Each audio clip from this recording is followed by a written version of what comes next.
Hello everyone and welcome back to Fear Factor, the show where we rank your favourite horror movies and games on a fear scale to determine how effectively they scare us. I'm your host Luke and today we're going over the fourth instalment of the Scream franchise, Scream 4, written by Kevin Williamson and directed by Wes Craven. This was Scream's final movie directed by Wes Craven before he sadly passed away in 2015. It's been over a decade since the last Scream movie, but the fourth film still manages to feel fresh and relevant by keeping up to date with the latest horror tropes. Scream 4 focuses on the idea of a reboot, which explains why there was such a long gap between this movie and the last one. But can Scream 4 keep up with the fear factor of the previous movies after so long? Let's find out.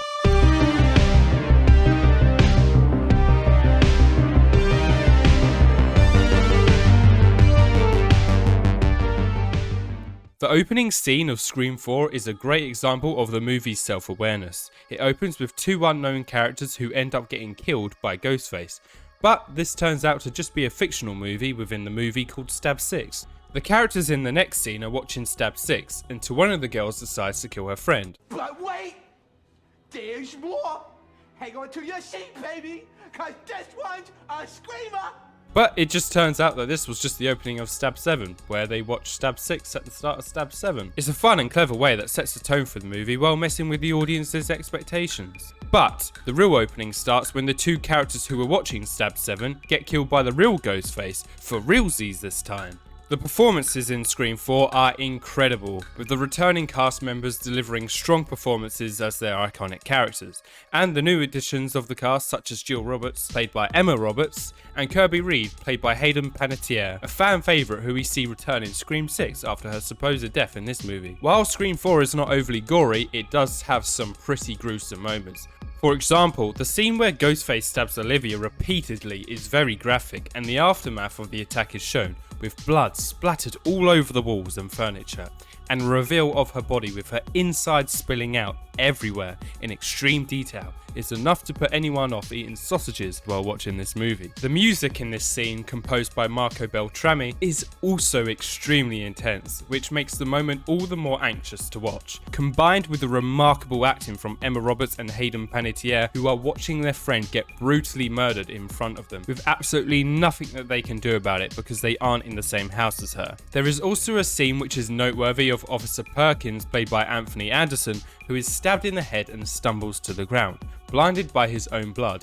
All the while, Ghostface looms over him in the background. The scene of Rebecca getting killed in the car park is one that stands out not only for its eerie setting, but also how the viewers are left wondering where Ghostface has gone. First we see him jump scare us on top of the car, and in the next scene, he's nowhere to be found. Then the car alarm breaks the silence, further putting the viewer on edge. Rebecca then tries desperately to find an escape, and it's only then that we realise that Ghostface is running up behind her to finish her off. The Gale jump scare is also pretty scary, and is enough to keep anyone awake at night. The cinematography and editing in Scream 4 are excellent, except for the fact that this film looks incredibly blurry and shiny throughout. Seriously, who thought this looked good? However, the camera work is particularly effective by showing the different perspectives of characters during intense moments, making scenes all the more engaging to watch. The final reveal of the killers being the dodgy looking film nerd Charlie, I mean, look at this guy. How can you not think this guy is a psychopath?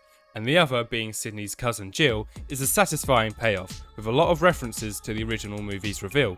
But this time, we get to see a glimpse of what it would have been like if the killer had gotten away with the murders, as Jill frames the scene by stabbing herself in the shoulder and throwing herself into things, then lying down next to seemingly lifeless Sidney Prescott. And this does work out for her, and she gains media attention as a survivor of the murders, just like Sidney all those years ago. All until Jill wakes up and finds out Sidney is still alive and tries to finish her off, but results in her own death. So, on our fear scale of 10, where does Scream 4 rank? Scream 4 brought back the fear factor to the Scream franchise after the more comedic film that came before it. The scene with Ghostface calling Kirby in the bedroom, claiming that he was hiding in the closet, only to find out that he was actually in the next door neighbour's, Olivia's closet, was a classic example of how this movie constantly misdirects the viewer, which was then followed by one of the franchise's most gruesome and brutal moments up until that point. So for that reason, I'm giving Scream 4 a solid 5 out of 10 on our fear scale. Let us know if you agree with our ranking in the comments below. If not, where would you rank this movie on the fear scale?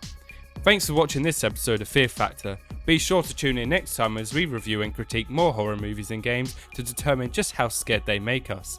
And remember, if you see a shadowy figure in the hallway, It's probably just your imagination. Or is it?